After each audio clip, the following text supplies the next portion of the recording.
Hey everyone, Mr. Sujano here. In this video, I've got some great emulation news for you. We're talking about PlayStation 2, Nintendo Switch, Wii U, Exagear, and Starfox. Let's get started. Alright, we'll kick things off here talking about PlayStation 2 emulation on Android with Aether SX2. All hail the blue cube. Aether SX2 has a brand new update. As of this video, version 1.3-2866 is the latest version, and here's the entire changelog. Now, we've covered all of this in previous videos except for these bottom 4 points. That's what's new. So we've got to fix a couple of new menu options, which I'll go over in just a second, and a couple of items here that may help out performance just a little bit. Default MTVU on for all devices, and add performance cores affinity control mode to pin all threads to big cores only. So in Aether SX2, if you go into the app settings, go under general and scroll down just a little bit, you'll see these brand new settings. Show status indicator, show settings, and show controller inputs. Also, shoutouts to Arjo for highlighting this. Now, this version of Aether SX2 isn't yet available on the Google Play Store. It's considered experimental. Some stuff might be broken, some stuff might not work as anticipated, but you can check it out. Head to aethersx2.com, click on Downloads. Once you are here, click on Close Testing Alpha. And then click on the top folder here and it should be the very top file. As of this video, it's version 1.3-2866. And truth be told here, if you're not really into testing things out or possibly dealing with stuff that's broken, just stick with the Google Play Store version. Talrith has been absolutely killing it and the improvements keep coming. Next up here, this one's a quick one. We're talking about Wii U emulation on PC with CEMU. And CEMU's got a brand new release. So over on GitHub, version 2.0-4 has just dropped, and previously we talked about version 2.0-2. Version 2.0-4 has some additional bug fixes. Now version 2.0-4 is considered experimental, but so is version 2.0 that was released about a month ago on CEMU's website.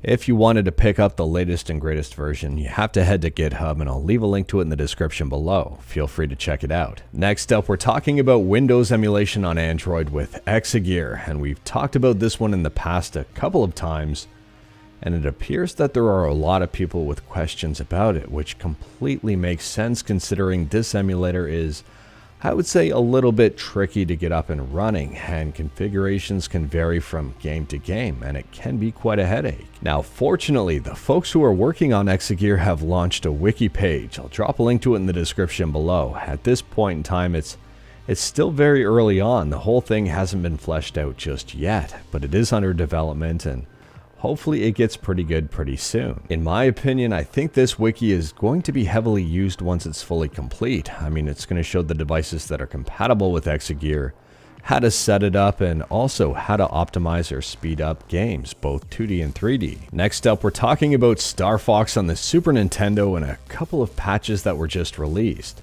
We have 30 frames per second and 60 frames per second hacks. I'll leave a link to this site in the description below. I've tried out both, and the results here are, I would say, kind of mixed. I think they still need a little bit of work, but at the same time, this is pretty cool. So here's Starfox up and running in SNES 9X. The top left one is the OG Starfox using default settings. The top right, bottom left, bottom right are all 3 different versions of the 60 frames per second patch using the recommended settings. And none of them are running at quite the right speed, and the audio for all of them, which I'm not going to play, are a little bit off as well. And here's BSNES up and running with the same deal. Top left is Starfox at default settings. Top right, bottom left, and bottom right are all 3 different versions of that 60 frames per second patch running at recommended specs. And none of them are running at the exact same speed as the original game. And for this last test, I'm using SNES 9X Neo, the version of the emulator they recommend using for this patch. The top left is Starfox with default settings. Top right, bottom left, and bottom right are all 60 frames per second patches using recommended settings. And none of them are quite right.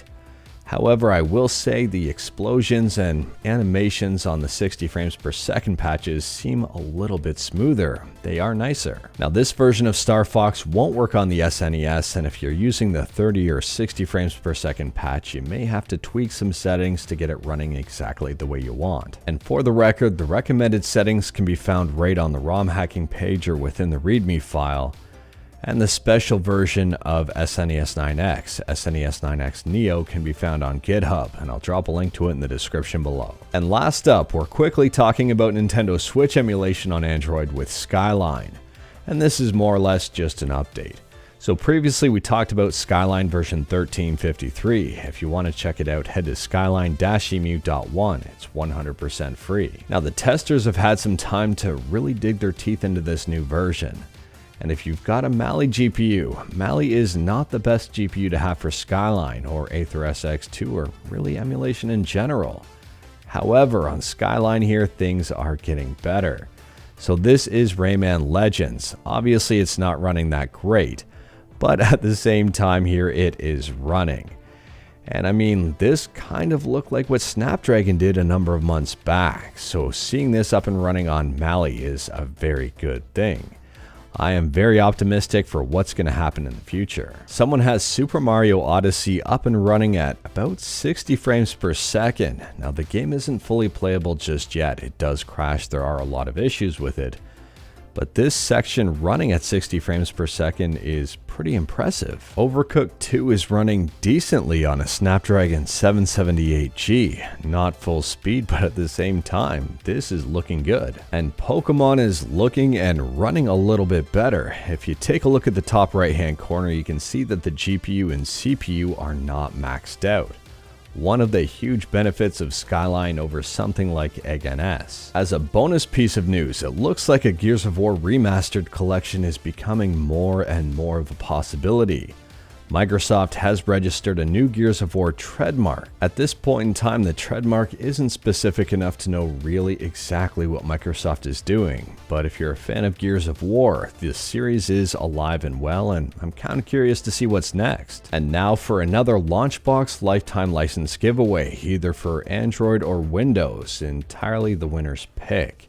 So I have a question, you have to email the answer to launchboxgiveaway@mrsujano.com. And you've got 24 hours from the posting of this video, and then I'll have a draw, and whoever wins that draw will receive the license. The question is, what is the special fork of SNES 9X that I talked about in this video? Just send me the name of it, send me your name, send me your email, and what version of the key you'd like, whether you'd like a lifetime license for Android or Windows. But anyways, that is all I've got for you in this one. Straight to the point, all stuff and no fluff. Let me know your thoughts about anything we talked about today in the comments below, and we did talk about quite a bit. If you like this video, leave a like. If you didn't like this video, leave a like. Hit that subscribe button, check out my other videos, don't tempt fate, save your state.